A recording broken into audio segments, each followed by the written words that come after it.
Hello दोस्तों, कहानी सुनने के बाद प्लीज़ चैनल को सब्सक्राइब करें। साक्षी का परिवार मिडिल क्लास से है। परिवार में माँ पिता है। साक्षी के जीवन में तब जिम्मेदारियाँ बढ़ जाती हैं जब एक दिन अचानक उसके पिताजी को पैरालिसिस आ जाता है।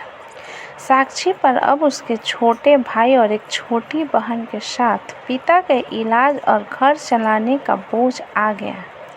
साक्षी ग्रेजुएट है। वो अब नौकरी करके सारे घर की जिम्मेदारी अच्छे से संभाल रही है। उसे अब अपनी फैमिली के अलावा कुछ नहीं दिखाई दे रहा है। पिता और माँ को साक्षी पर गर्व है। साक्षी ने इस दौरान कई अच्छे रिश्ते को मना कर दिया। साक्षी को पता था अभी उसकी जिम्मेदारी बड़ी है। वो अपने घर को ऐसी हालत में छोड़कर शादी नहीं करना चाहती थी और पता नहीं शादी के बाद कैसा परिवार और पति मिले। इन सब बातों को देखते हुए अभी वो शादी से दूर रहना चाहती थी। इन रिश्तों में से कुछ उनके रिश्तेदार ने बताए थे, इसलिए रिश्तेदार अब साक्षी से थोड़ा जलने लगे। उन्होंने साक्षी के लिए अपनी एक सोच बना ली थी। उन्हें लगने लगा था कि साक्षी बड़ी घमंडी हो गई। इस कारण अब रिश्तेदारों ने भी धीरे धीरे बात कम कर दी। एक लड़का रचित कुछ दिनों से फॉलो कर रहा होता। लड़के को साक्षी अवॉइड करती है। लड़के का नाम रचित है। रचित साक्षी को दूर से ही देखता रहा। कभी उसने ज़्यादा पास आने की कोशिश नहीं की। साक्षी को पता था कि वह उसे फॉलो कर रहा है, लेकिन कुछ ही दिन में रचित के बर्ताव से वो समझ गई थी कि वो किस तरह का है। जब साक्षी कभी उसके पास से भी गुजरती तो दूर होने लगता था, घबरा जाता था। साक्षी को मन ही मन उसकी यह बातें अच्छी लगने लगी। उसके दिल के किसी कोने में प्यार ने दस्तक देना शुरू कर दिया था। लेकिन एक दिन अचानक रचित का रिश्ता लेकर उसकी माँ उनके घर आ जाती। साक्षी को पता नहीं था कि ऐसा कुछ होने वाला है। रचित की उसकी तस्वीर लेकर उनके घर आई थी। रचित अच्छे पैसे वाले फैमिली से था, इकलौता लड़का था। साक्षी के घर वालों इस रिश्ते से काफ़ी खुश थे। रचित की मम्मी ने यह बताया था कि उनका लड़का साक्षी को बहुत पसंद करता है। साक्षी को इस बात का पता चला तो उसे समझ नहीं आया कैसे रिएक्ट करे। उसके मन में आया कि पहले वो रचित से कुछ बात करना चाहिए। अगले दिन जब वो ऑफिस गई तो उसने सोचा था कि वो रचित से बात करेंगे। रचित उसे दिखाई दिया हमेशा की तरह। वह आज भी थोड़ा ही दूर खड़ा था। साक्षी पैर जैसे जम गए हो। उसने बहुत कोशिश की लेकिन वो आगे नहीं गई। आज साक्षी की आंखों में एक अलग ही शर्म आ गई थी। लेकिन फिर ऐसा कुछ हुआ कि साक्षी की बची कुछ हिम्मत भी टूट गई। रचित अपने साथ एक कट आउट लाया था जिस पर लिखा था, प्लीज़ मैरी मी। साक्षी यह देख पिघल गए। साक्षी के माता पिता भी इस रिश्ते को लेकर खुश थे। साक्षी को लगा कि शायद यही वो लड़का है जिसे वह ढूंढ रही थी। इन्हीं सब बातों को ध्यान में रखते हुए उसने शादी के लिए हाँ कह दी। साक्षी खुश थी। उसके मन में रचित से बात करने की, लेकिन रचित की तरफ से कोई पहल नहीं होने के कारण वह चुप थी। साक्षी को रचित और उसके बीच की यह खामोशी पसंद थी। शादी के लिए दोनों घर वाले जल्दी में थे, इस कारण शादी जल्दी में की गई। शादी पक्की होने के बाद ना तो रचित उसे दिखाई दिया, ना ही उसकी तरफ से कोई फ़ोन आया। रचित शादी के दिन ही उसे कई दिनों बाद उसे दिखाई दिया। काफ़ी दिनों बाद साक्षी ने रचित को देखा था। साक्षी के चेहरे पर एक अलग ही चमक थी।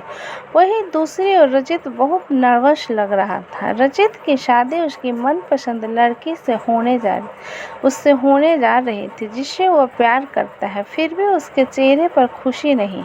साक्षी को भी यह अजीब लगती है। उसके अंदेशा हो जाता है कि कुछ बात है, लेकिन अब बात सारी रचित से बात करने पर ही पता चलती। साक्षी और रचित की शादी हो गई।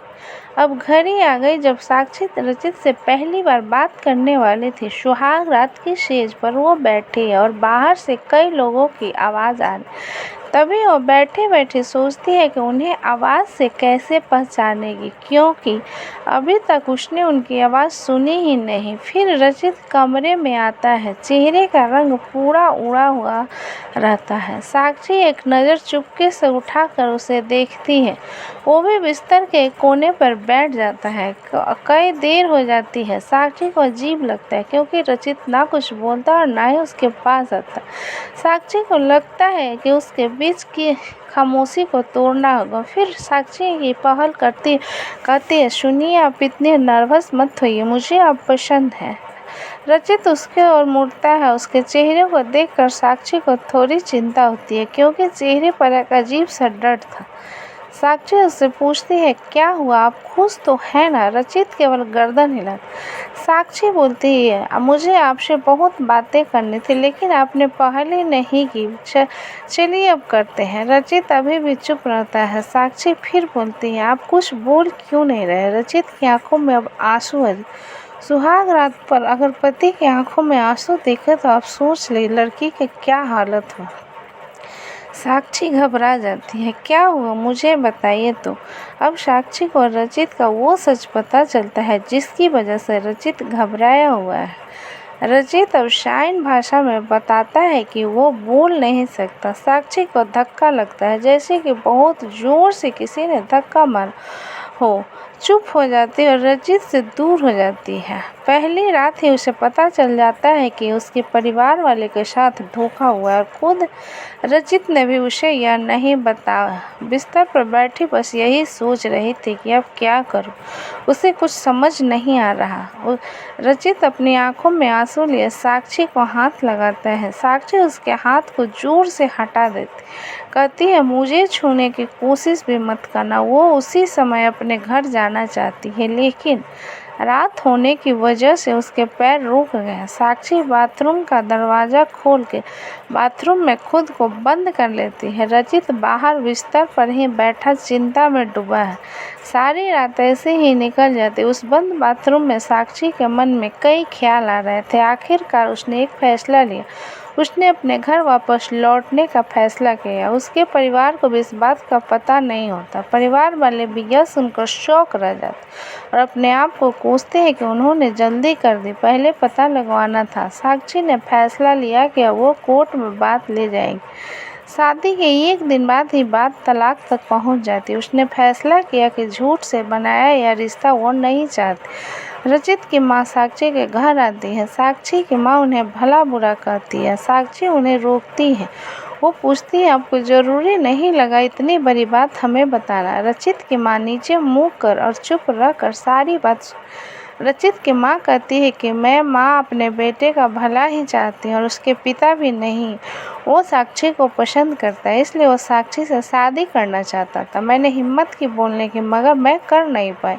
फिर मुझे डर भी लगा, क्योंकि पहली बार उसने कुछ करने को कहा। उसने तो मुझे बोला था कि तुम्हें सब बता दो, और मैं चाहती भी थी, लेकिन नहीं कर पाई। मैंने रचित को भी झूठ बोला कि तुम मान गए, लेकिन शादी के पहले उसे पता चल गया कि मैंने उसको झूठ बोला है। तब तक देर हो गई थी, इसलिए वो खुश नहीं था। साक्षी, शायद तुम मुझे समझ पाओ। साक्षी अभी भी गुस्से में है। वो बोलती है कि मुझे रचित के ना बोलने से कोई प्रॉब्लम नहीं। गुस्सा इस बात का कि अपने धोखा दिया, झूठ बोला और मुझे बर्दाश्त नहीं। तलाक की बात से ही रिश्तेदार तो साक्षी और उसके परिवार की इस हालत पर खुश है।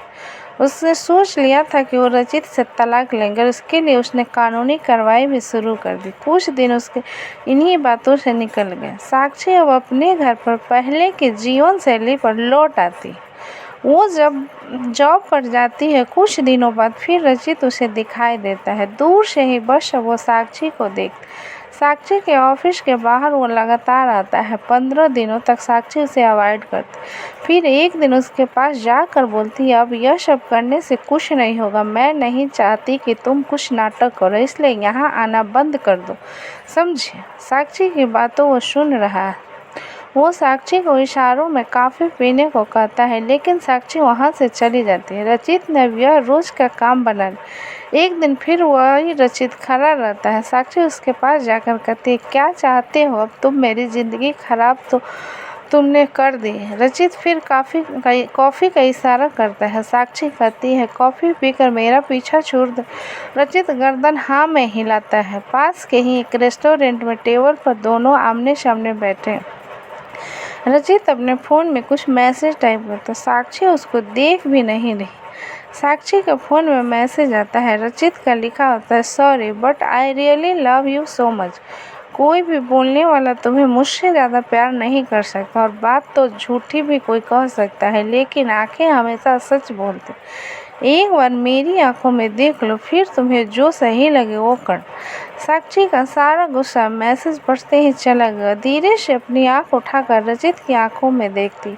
उसकी आंखों से आंसू निकल आते हैं। वो अपने आंसू को रोक नहीं पाती। फिर वो उसी संकट में पड़ जाती जहां उसके सामने कई सवाल रहते हैं। रचित टेबल पर रखे साक्षी के हाथ पर अपना हाथ रख। साक्षी बोलती है, अपनी इमोशनल लाइन और भी भोली शक्ल से तुम्हारी गलती नहीं छिपती।